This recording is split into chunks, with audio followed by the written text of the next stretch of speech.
به نام یگانه خالق جهان هستی. سلام، امیدوارم که حالتون عالی باشه و نهایت استفاده رو از جلسه اول برده باشی. خواهشاً تمرینات این دوره رو خیلی جدی بگیر. توانا بود هر که تمرین کند، بدون تمرین از نتیجه خبری نیست. تمام. بریم سراغ جلسه دوم دوره که واقعا خیلی قشنگه و اینا همه داره مقدمه‌ای میشه برای جلسه سوم ما که اصلا نگم برای جلسه سوم، چه اینا تماما بیسه. تو باید به دست بیاری برای جلسه سوم که میخوام راجع به باورها برات صحبت بکنم. به جرئت میتونم بگم خارق‌العاده ترین قدرت انسان. این جلسه دوم دوره معدن طلا رو من اسمشو گذاشتم گنج بی پایان. ما گفتیم این دوره این معدن طلا میمونه که شما هر چقدر از تو این طلا استخراج بکنی بازم برای تو طلا داره، تمومی نداره، ته نداره. به قولی این دورم دقیقاً مثل گنج بی پایان میمونه. انگار که تو مثلا یه همچین تونلی رو پیدا کردی، یه همچین معدنی رو پیدا کردی توش پر طلا و گنج و نمیدونم امثال همه. پس شش دنگ حواستو بده به من. این گنج درون خود ماه و میخوایم روز رو با این گنج آشنات بکنم که دیگه اصلا واو، واقعا فقط میتونم بگم واو، میتره کنیم. احساسات گنجی هست که درون همه ما وجود داره و ازش بیخبریم. یعنی چی؟ احساسات؟ آره عزیزم، احساسات. تو یه وقتی حالت خوبه، یه وقتی حالت بده، یه وقتی خنثایی، حال عجیب غریب. نه حالت خوبه نه حالت بده، حس خاصی نداری. یه وقتی دیگه حس عصبانیت داری، احساس غم داری، احساس ناامیدی، احساس شادی، احساس شور، احساس شعف، امید، احساس پیروزی و این احساسات تماما دارن چیکار کنن؟ دارن زندگی ما رو میسازن. بیشتر برای توضیحش میدم. خوب یا بد بودن حس و حال آدم کیفیت زندگی آدم رو تعیین میکنه. یه نگاه بنداز به زندگیت. ما تا الان گفتیم ارتعاشات ما زندگیمون رو میسازن، افکار ما زندگیمون رو میسازن. کیان چرا الان داری میگی احساسات ما؟ چرا الان داری میگی حال ما؟ اینا رو مفصل الان به جوابشون میرسیم. خوب یا بد بودن حال تو کیفیت زندگی تو رو میسازه. یه نگاه به زندگیت الان بنداز. اگه حالت خوبه، غالبا در اکثر مواقع حالت خوبه، یعنی زندگی قشنگی داری. اگه حالت بده، یعنی زندگیت اونجوری که دلت میخواد پیش نمیره، یعنی زندگیتون قشنگی و اون تراوت و اون حلاوتی رو که تو میخوای نداره. پس هر چقدر حالت بهتر باشه یعنی زندگیت رو به قشنگتر شدنه، هر چقدر حالت بدتر باشه یعنی زندگیت رو به پس رفته. خوش باش که هر که راز داند که خوشی کشاند. شیرین چو شکر تو باش شاکر هر دم شکر ستاند. این یه سره برای تو حال خوبه، دوباره حال خوب میاری، دوباره احساس امید برات میاره، دوباره رشد و پیشرفت و ترقی به همراه داره. هیچکی تو حال خیلی بد به جایی نرسیده. الان دلیلش هم برات مفصل میگم. ببین خیلی دارن سعی میکنم بچه خلاصه وار براتون بگم که مثل جلسه قبل طولانی نشه، خیلی مختصر، مفید و جامع. از مهمترین فرمول‌های حاکم به جهان هستی فرمول احساساته. فرمول احساسات میاد میگه چی؟ میاد میگه که اگر شما حالت خوب باشه برات اتفاقات خوب رقم میخوره، اگر شما حالت بد باشه برات اتفاقات بد رقم میخوره. نگاه بنداز تو زندگیت. ببین هر روزی رو که به قولی از دنده چپ بلند شدی اون روز برات روز گندی بوده. از همون به بسم الله یا ماشین تا پارکینگ در نمیاده، اومدی دیدی یکی مالیت بهت رفت، نمیدونم رفتی خوردی به ترافیک، رفتی همون اول صبح ارباب رجوع بد بهت خورد، رفتی دیدی بارت نرسیده، میری میبینی معاملت انجام نمیشه، میری میبینی اصلا چه میدونم لباسی که میخوای گیرت نمیاد. اصلا خیلی جالب، من روزایی که از دنده چپ بلند میشم موام خوب فر نمیگیره. شاید باورتون نشه ولی حقیقت تو زندگی. از کوچکترین چیزا تا بزرگترین چیزا به هم میخوره. اگر حالم بد باشه، حالت بد باشه یعنی با کله با سرعت 200 داری میری تو دیوار. اوکی تا اینجا ارسان؟ یعنی با کله داری میری تو دیوار، یعنی مسیرت مسیر درستی نیست. پس گفتیم هر زمان که ما دیدیم حالمون خوبه یعنی داریم با کله میریم تو دل اتفاقات خوب، هر زمان دیدیم حالمون بده با کله داریم میریم تو اتفاقات بد. دلایلش رو الان ریز ریز قدم به قدم بهت میگم، فقط تو در این حد بدون برای داشتن یک زندگی خوب حال خوب مهمترین شاکل است، مهمترین شاخصه، مهمترین اصله.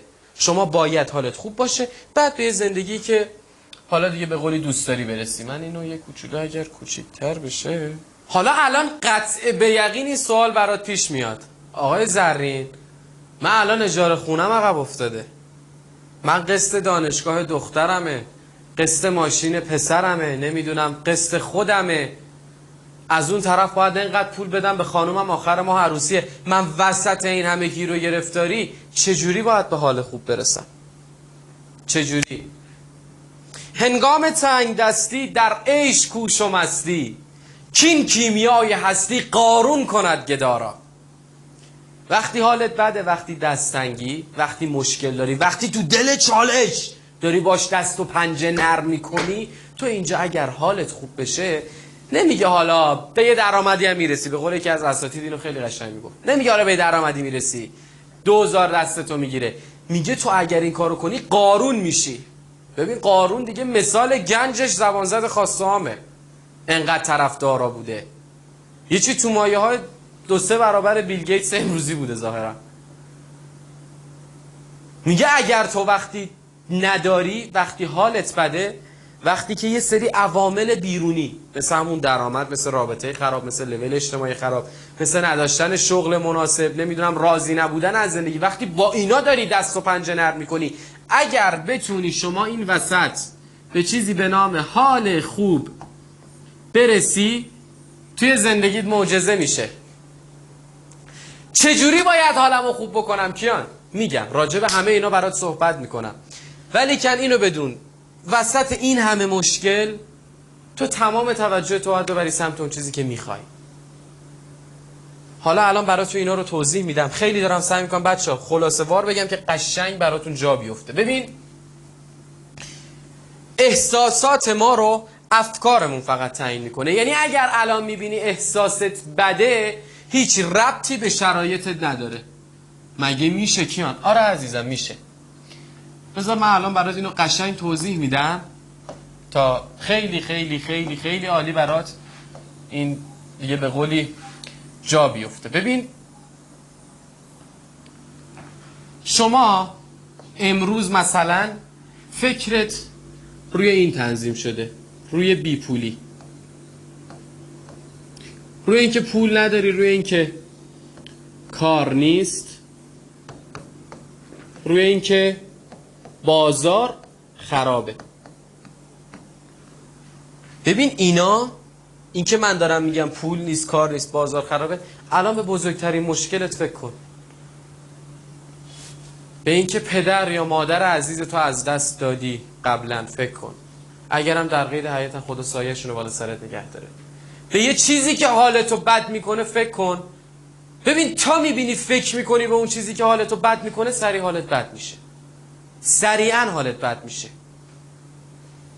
پس تو به هر آن چیزی که فکر میکنی احساس تو رو تعیین میکنه. زمانی که تو شروع میکنی به اینا فکر میکنی، اینا همشون یه نتیجه ای رو بالاخره برای تو با خودشون به همراه دارن دیگه. اوکی؟ نتیجه احساسیه این که من بگم پول نیست، بگم کار نیست، بگم بازار خرابه، به غیر از حال بد برای من هیچ چیزی نداره. غیر از حال بد برای من هیچی نداره.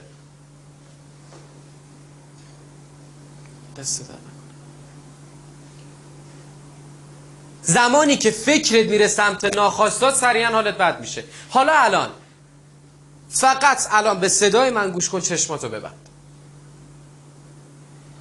دست میندازی توی دستگیره ماشین مورد علاقت که دوست داری بهش برسی، درشو باز میکنی، اون بوی چرم و چوب، بوی پلاستیک داخلی، بوی کابین ماشین میزنه توی بینیت، چشا بسته باشه همه، میشینی تو ماشین، صدا در ماشین میاد میبندیش، استارتشو میزنی، دستتو میذاری دور فرمون این ماشین.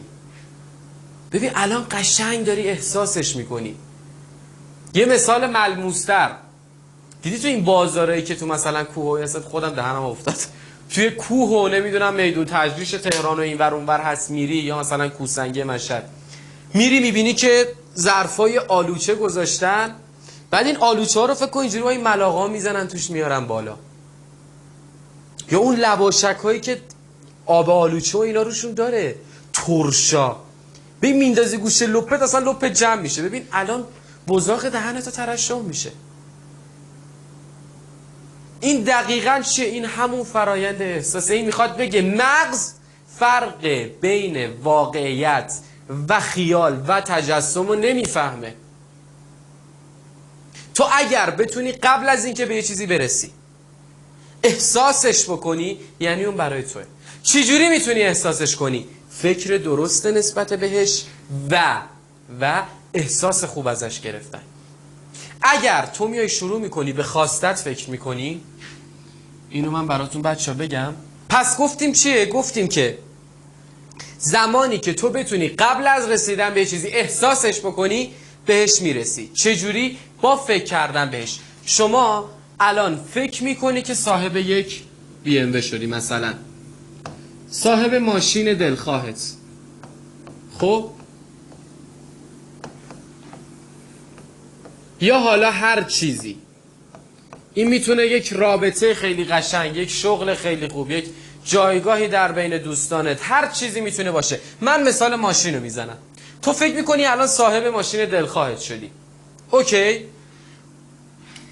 این صاحب ماشین دلخواه شدن رو وقتی داری بهش فکر میکنی باید ببینی پشت این فکر تو چی خوابیده. یعنی پشت این فکر کردن تو آیا پیام رسیدن، توانایی، قدرت، ایمان یا همون باور، اینا قایم شده یا چیزای دیگه؟ اگر تو اینا رو داشته باشی برای اینکه به اون ماشینه برسی، یعنی مطمئن باشی میرسی، تواناییش تو خودت ببینی، باور داشته باشی بهش، ایمان داشته باشه و مطمئن باشی طبق قانون میتونی بهش برسی، اینا در مجموع به تو چی میده؟ حال خوب میده. ولیکن اگر حالا تو اینجا بیای، تو اینجا اگر بیای وقتی به ماشین دلخواهت فکر میکنی حس نرسیدن، حس ناتوانی، حس عدم قدرت و عدم ایمان و باور رو داشته باشی، چی رو به تو میده؟ خیلی ساده است، حال بد. پس اگه میبینی داری به خواستت، به اون هدفی که داری فکر میکنی و ازش داری حال بد میگیری، تو توجهت رو ایناست، رو نرسیدن، رو ناتوانی، رو نتونستن، از کجا بیارم. و اینو بهتون بگم بچه، یکی از چیزایی که خیلی به ما حال بد میده، خیلی باعث این میشه که ما حالمون بد بشه وقتی داریم به هدفمون فکر میکنیم، چگونگی رسیدنه. این یه چیزیه که من به شدت باهاش دست و پنجه نرم کردم. وقتی به هدفت فکر میکنی اگر گیر بدی به این که من چی جوری باید برسم، خیلی حالتو بد میکنه، چون راهی رو الان نمیبینی. و ذهن ما چی عادت کرده به استدلال آوردن، عادت کرده به اینکه دلیل و برهان و منطق و نمیدونم اینجور چیزا فقط براش بیاری. به چگونگی وقتی فکر بکنی خیلی حالتو بد میکنه. وقتی به این فکر کنی که من نمیتونم که بابا، حالتو خیلی بد میکنه. به این فکر کنی تو کشور ما نمیشه، حالتو خیلی بد میکنه. به هر آن چیزی که ضد خواستت باشه فکر کنی، حالتو بد میکنه. خیلی ساده است، خیلی ساده است. پس زمانی که به هدفت فکر میکنی، اگر توجهت روی نکات مثبت و شدن و رسیدن و توانستن و خواستن باشه، شما از اون تصورت حال خوب میگیری، از اون فکر کردن حال خوب میگیری. اگر روی نرسیدن و ناتوانی و عدم قدرت و عدم ایمان و هر چیز منفی دیگه ای باشه حال بد میگیری. و الان بهت میگم که این حال بده، این خودش نشانگر چیه برای ما؟ پس گفتیم آقا احساسات ما رو افکارمون فقط تعیین میکنه. این که شما داری به چه چیزی فکر میکنی حال شما رو رقم میزنه و تو باید توی این دوره بزرگترین هدفت فقط یک چیز باشه: رسیدن به چی؟ رسیدن به چی؟ به حال خوب. بزرگترین هدف اینه. بچه شما اگر حال خودتون رو بتونید خوب نگه دارید یعنی دائما اتفاقای قشنگ میفته. تو اگر یه سر حالت خوب باشه یعنی یه سره داری به چیزای خوب فکر میکنی. به چیزای خوب فکر کردن یعنی چی؟ یعنی فرستادن ارتعاشات مثبت به جهان هستی و بازخورد جهان هستی به ما و جواب دادن جهان هستی به ما. پس بزرگترین هدف این باشه که حالت خوب باشه. ما همه چی رو برای حالش میخوایم دیگه. بنز میخوای برای حال خوبی که بهت میده، بی ام و برای حال خوب، رابطه برای حال خوب، خونه خفن برای حال خوب، منطقه خوب برای حال خوب و وسط مشکلاتت اگه بتونی توجه خودتو ببری سمت شرایط دلخواهت، تو برنده ای. کار سختیه، واقعا قبول دارم کار سختیه، کار راحتی نیست، ولی تو دقیقاً تو بحبوحه مشکلاتت، تو بحبوحه وقتی که حالت بده باید حالتو بتونی خوب نگه داری. این هنر ماه. ببین اینو حواست باشه، خوب گوش کن به حرف من. تو اگر بتونی وسط مشکلاتت توجه خودتو ببری سمت شرایط دلخواهت، برنده ای. میدونم الان شرایط خیلی سخته، اصلا تمام هنر ما همینه. ببین فکر ما در ابتدا برامون یه شرایطی رو رقم میزنه. خب فکر من تبدیل میشه به یه شرایطی. بذار برات بنویسم که این خیلی خیلی قشنگ دیگه برات جا بیفته. فکر ما یه شرایطی رو برامون چیکار میکنه؟ رقم میزنه.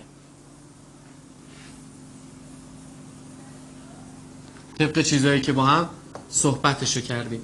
افکار ما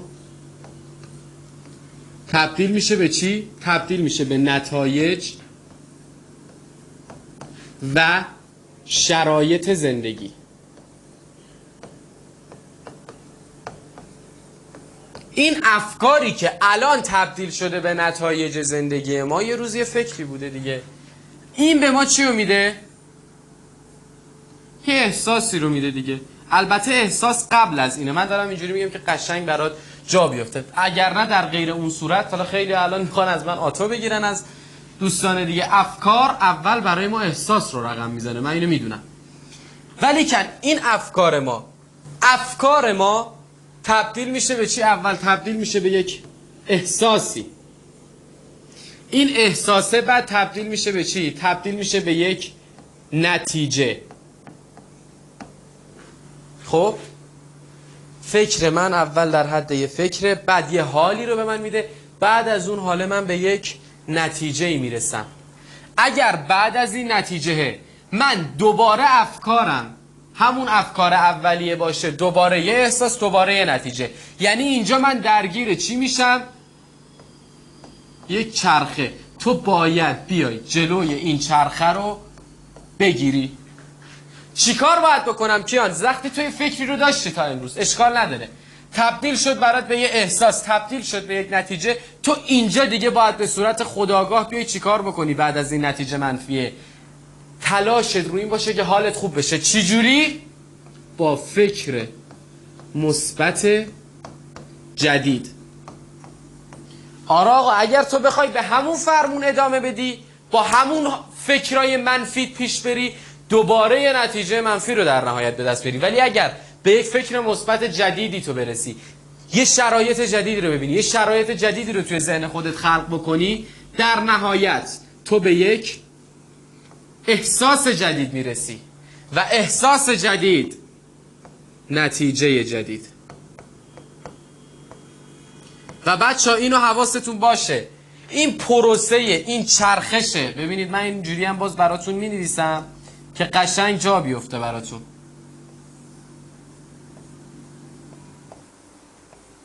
افکار، احساس، نتیجه. این دوباره میشه افکار، احساس، نتیجه. ببین اگر تو این چرخه رو همینجوری ادامه بدی، نتایجت توی همون هول و هوش بزرگ میشه، مثبت‌تر میشه. این مثبت به معنی فکر مثبت نیست، به معنی بزرگتر شدنه، به معنی اضافه شدن بهشه. برای همینه میگم پول داره روز به روز داره پولدارتر میشه، فقیره داره فقیرتر میشه. تنها قانون ثابت در جهان هستی تغییره. تنها چیزی که ثابت همیشه تغییره. ما هممون در حال تغییریم. همه چیز تو این دنیا در حال تغییره. همه چیز همیشه. از فیزیولوژی بدنت، فیزیک بدنت بگیر تا شرایطت تو هر بعدی. پس ما یا داریم بهتر میشیم یا داریم بدتر میشیم. اگر میبینی شرایطت داره بدتر میشه بدون فرمون غلطه. باید به چیکار کنی؟ باید به این فکر مثبت جدید رو ایجاد بکنی که در نهایت به یک احساس مثبت جدید برسی که در نهایت نتیجه جدید دلخواه برای تو رقم بخوره. تمام. خیلی راحته. برای همینه میگم وسط حال بد، وسط مشکلات تو باید به حس و حال خوب برسی. چی جوری به حال خوب برسم کیان؟ یه فکر مثبت جدیدی رو میکاری، با اون شاخصه هایی که گفتم ایمان میاری بهش، توانایی خودت رو میبینی، توانایی خدای خودت رو میبینی و در نهایت نتیجه میشه اون چیزی که تو دلت میخواد. هر زمان که دیدی حالت بده باید بدونی داری به صورت خودآگاه یا ناخودآگاه فکر منفی میکنی. وای چه اسلایدیه، چقدر این اسلاید خوبه. بچه همینو از این دوره بگیرید ببینید چقدر برد کردید. یا به صورت خودآگاه که متوجهش میشید در آینده. من از جلسه بعد با این باهاتون کار دارم، چیزی که خیلی از اساتید صحبتی راجبش نمیکنن. ناخودآگاهت یا به صورت خودآگاه یا ناخودآگاه. چون هنوز سازوکار ضمیر ناخودآگاه رو نمیدونیم این جلسه با این کاری نداریم. میایم میچستیم به خودآگاه.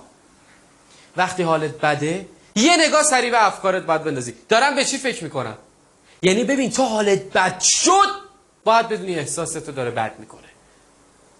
تو حالت پس ببین تو حالت بد شد باید بدونی فکر منفی داری به ناخواسته فکر میکنی، داری به یک شرایطی که دلت نمیخواد فکر میکنی، داری چیزی رو میبینی که بدت میاد ازش، که دوست نداری به اون برسی و خدا این آلارمو توی وجود ما گذاشته سری بوق بوق بوق بوق بوق بوق با حال بد با هشدار بده، بگی ببین داری به چیزی فکر میکنی که خوب نیستا، سری برو فکرتو عوض کن.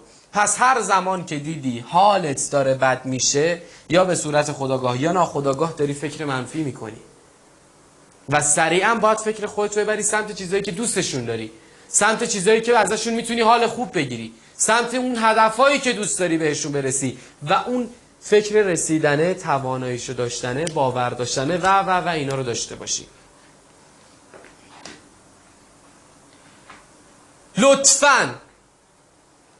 لطفاً تنها اسلایدیه که تا اینجای داره توش لطفاً آوردم.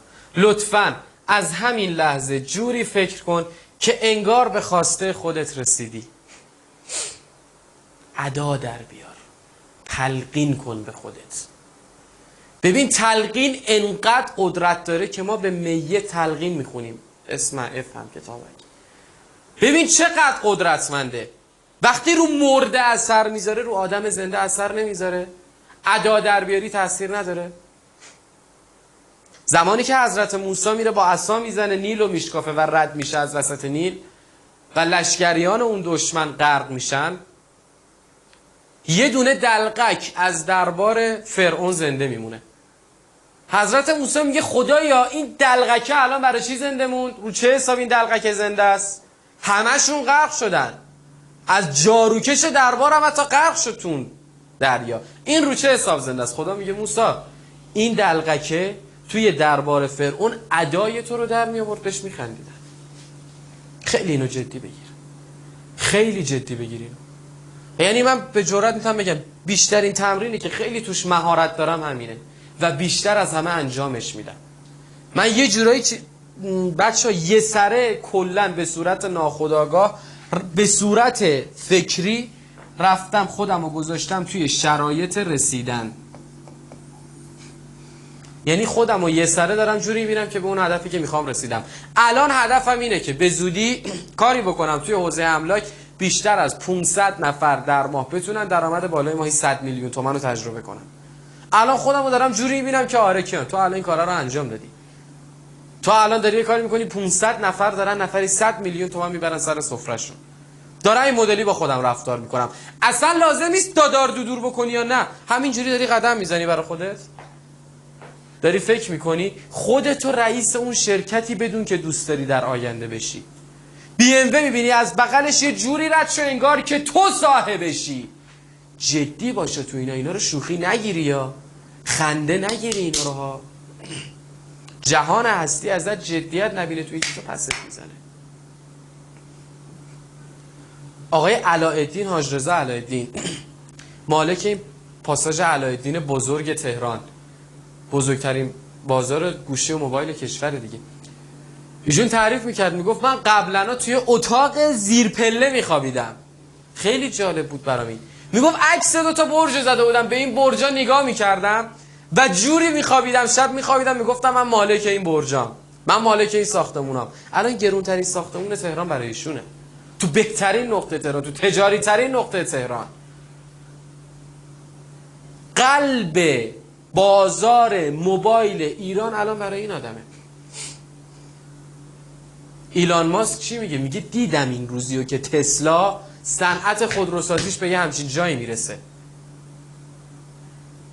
با نوید محمدزاده صحبت کردن، گفتن که آقا آیا امروز رو دیدی که به فلان موفقیت میرسی؟ گفت بیشترش رو دیدم، بیشترش رو فهمیدم، بیشترش رو نقشش رو بازی کردم. خانم روز توی فیلم تایتانیک میگه من زیر دوش آب که میرفتم این شامپو رو میگرفتم دستم، بعد تجسم میکردم با خودم این الان اسکار من گرفتم، اون صدای دوشم که داره میاد این تشویق هوادارا برای منه. فکر تو چون جایی رود وانگه تو را آنجا کشد. خیلی اینو جدی بگیر. خواهشاً از امروز مدل رفتار جوری بشه که انگار رسیدی. دوست داری وکیل پایه‌ای که دادگستری بشی، خیلی خفن بشی، از امروز ببین. دوست داری یک آدم سرمایه‌گذار موفق باشی، اونو از امروز ببین. فکر می‌کنی که دوست داری مثلا رابطه عاطفی خیلی قشنگی داشته باشی، بیا و از امروز ببینش. خواهش میکنم ببینش، خواهش میکنم نقششو بازی کن، برو تو لاکش. بابا برو ببین اصلا زندگی اونجوری چه شکلیه. دنیا رو از نگاه اون آدم ببین.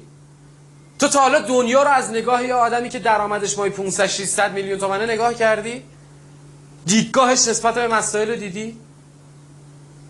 تا زمانی که اون دیدگاه رو نبینی نمیتونی به دست بیاری. چرا؟ هدف نشده برات. ما دائما در حال طی کردن یک مسیری تو زندگیمونیم. اگر تو نری تو نقش اون چیزی که دوست داری بهش برسی، یعنی مسیرت بی مقصده، یعنی هدفی نداری، یعنی داری میری فقط. برو. همه دارن هم اینجوری میرن. به کجا رسیدن؟ شیشتونگ حواست، شیشتونگ تمرکزت فقط رو این باشه که آقا من دوست دارم جوری زندگی کنم که به اون چیزی که دلم میخواد برسم. دقیقاً باید وسط مشکلاتت، وسط بیپولیت، وسط چالشایی که داری، وسط رابطه افتضاحت که حالتو بد میکنن، توجهت بره سمت خلاف شرایط. نسخه‌ای که کوین ترودو میگه. بچه‌ها تمام داستان همش همینه. وسط حال بد، هنگام تنگ دستی، در عیش کوش و مستی. چجوری باید برم تو عیش و مستی و عشق و حال؟ تغییر توجهت، تغییر کانون توجهت به مسائل. وقتی که میبینی غرق یه سری مشکلات شدی، باید فکرتو بره سمت خلاف شرایط. میبینی الان لنگ 30 میلیون تومان پولی، چی میخوای از خدا؟ خدا درآمد هم بشه ماهی 100 میلیون تومان. همه فکر و ذکرت باید بره اونوری. حالا در ادامه میگم افکار مایی که عمل کرده ما رو میسازه و نتیجه خلق میکنه. فکرت زمانی که میره اونوری، دینگ، اون زنگه تو کائنات خدا به صدا در میاد. کائنات همون جهان هستی میشه.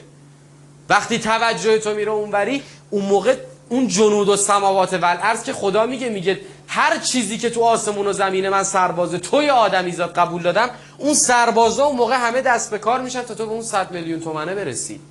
در چه صورت؟ در صورتی که من توجهم بره سمت چیزی که میخوام. و اگر تو این کارو انجام بدی، اون چیزی که تو جلسه اول گفتم الذین یؤمنون بالغیب، تو اینجا به غیب ایمان میاری و خدا به تو وعده فتح و پیروزی داره.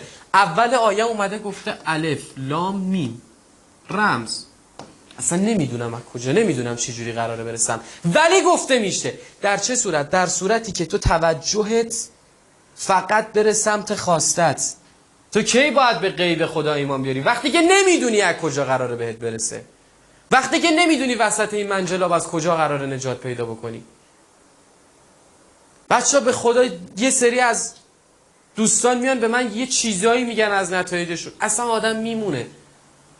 دیدی دیگه خودت یه وقتی میگه اصلا فکر نمیکردم اینجوری پیش بره، اصلا فکر نمیکردم. من خودم تو زندگیم پر از این اصلا فکر نمیکردم و هست، بوده و هست و هی داره بیشتر میشه. از ارتباطات کاریم بگیر تا اصلا هر چیزی که فکرشو بکنی. وقتی که حالت بده و غرق مشکلی، تمام توجه تو، تمام هم و غم تو بر سمت اون چیزی که دوست داری بهش برسی. آها این خیلی مهمه. لطفاً لطفاً لطفاً حواست به قیافت باشه. بخند گلم، بخند. همین لبخنده حالتو میتونه خوب نگه داره. خواهشاً امتحانش کن. لبخنده رو لب باشه. حالا نجوری که میری بیرون اینجوری نگاه کنی میگه با یارو در دیوونه است به چه داره خنده، اینجوری نه، ولی یه لبخندی داشته باش. آدم پشت فرمون میشینه اینجوری، مثلا انگار همه ارث باباشو خوردن بغلش. بعد من تو ماشین نشسته بودم، خب من معمولا پشت فرمون هستم، همیشه اینجوری ام، الان خندم میگیره ولی اینجوری یه لبخند ملیحی دارم. بعد چند روز پیش سمت خدا چی بود اسمش، سمت چهارراه پارکوی بودم تهران. بعد همینجوری این لبخنده رو لبم بود، یه رد گفت منم بابام بی ام انداخته و زیر پام باید میخندیدم. بعد اون اصلا نمیدونه که حالا بابا مثلا بنده خدا بابام یه آدم خیلی معمولی بود در لحاظ مالی، ولی من اون لبخنده رو زدم اون ماشین اومده زیر پام. یه ذره بیشتر بخند، یه ذره ساده تر بگیر زندگی، اینقدر سخت نگیر، اینقدر صفر نباش، نه شل کن یکم آقا، راحت باش. فلان اتفاق بعد افتاد، خب افتاده چیکار کنم الان؟ کاری ازت بر نمیاد. بخند. خنده بر هر درد بی درمان دواست. به خدایی اصلا بچه در حد مسئله ساده نیستش. یه ذره لبخند بزن گلم. فرم صورت شما باید حال خوب شما رو نشون بده. یکی اصلا اینجوری میکنه خیلی حالم خوب، من حالم عالیه. یکی دیگه میگه من حالم عالیه الان. من صبح که میرم دفتر میگم سلام بچه حالتون چطوره؟ همه میگه حال ما خوبه. اون طرف اون انرژی رو از من میگیره، حال خوبه از من میگیره. با خودت نگی آقا این الان همه زندگیش بهشته، نمیدونم تو فلان سن پشت فلان ماشین نشسته، این درآمد رو داره، این جایگاه اجتماعی رو داره. اصلا به اینا نیستا به خدا. من اول اینا رو داشتم، بعد اینا به وجود اومد. قانون علت و معلوله. تو اول فکرت خوب میشه، حالت خوب میشه، در ادامه سری اتفاقات دیگه میفته که نتیجهش میشه زندگی دلخواه تو. این لبخنده رو حواست بهش باشه. هر وقت یادت اومد یه لبخند ریز بزن.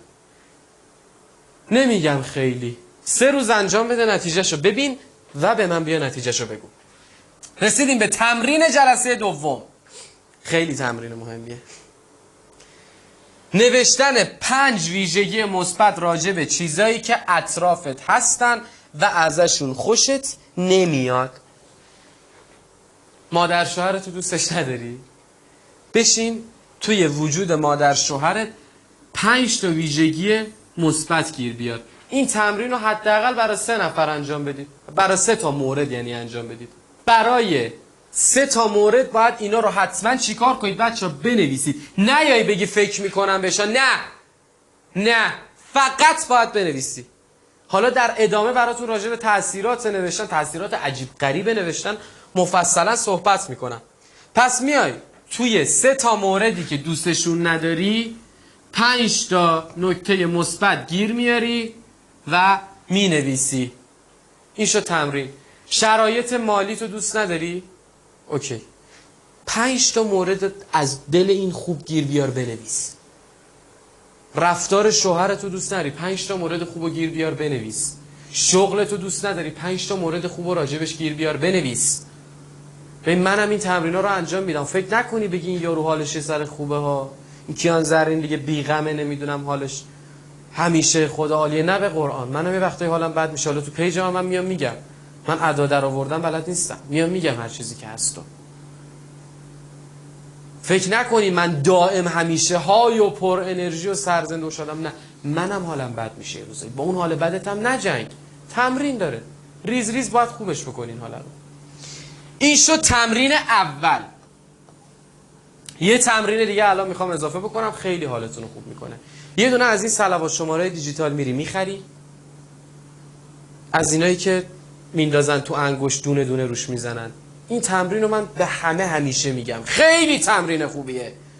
میخری، هر نکته مثبتی که میبینی یه دونه میزنی روی.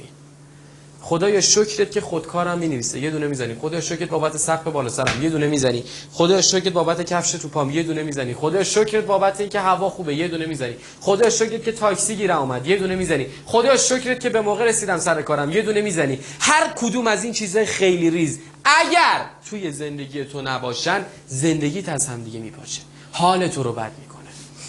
ولی ما انقدر اینا رو دیدیم دیگه برامون عادی شده. این تمرین باعث میشه تو دائما توجهت بره سمت نکات مثبت، حالت خوب بشه. و گفتیم بچه ها حال خوب، دوباره می نویسم اینو، خودش اسلاید بود ولی براتون می نویسم، مساوی اتفاقات خوب و بالعکس.